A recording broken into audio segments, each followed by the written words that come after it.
ما هي أكثر سورة يحبها الله؟ داوم عليها صباحا.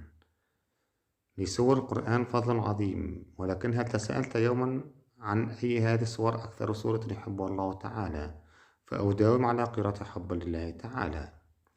عن عقبة بن عامر قال: تعلقت بقدم رسول الله صلى الله عليه وسلم، فقلت: يا رسول الله، أقرأني سورة هود وسورة يوسف.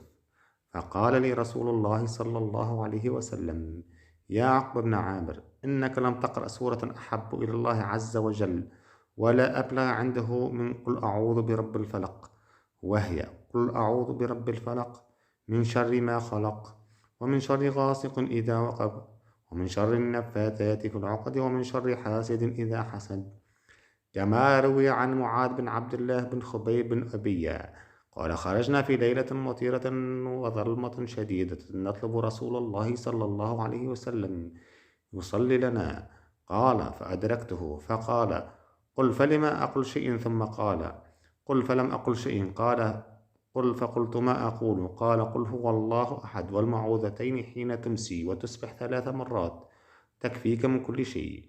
وقد ذكر رسول الله صلى الله عليه وسلم من فضل سورة الفلق والناس أنه لا توجد مثلهن في الكتب السماوية، حيث قال صلى الله عليه وسلم: يا عقبة بن عامر، ألا أعلمك سورا ما أنزل في التوراة ولا في الزبور ولا في الإنجيل ولا في الفرقان مثلهن، لا تأتي ليلة إلا قرأت بهن فيها قل هو الله أحد، وقل أعوذ برب الفلق، وقل أعوذ برب الناس.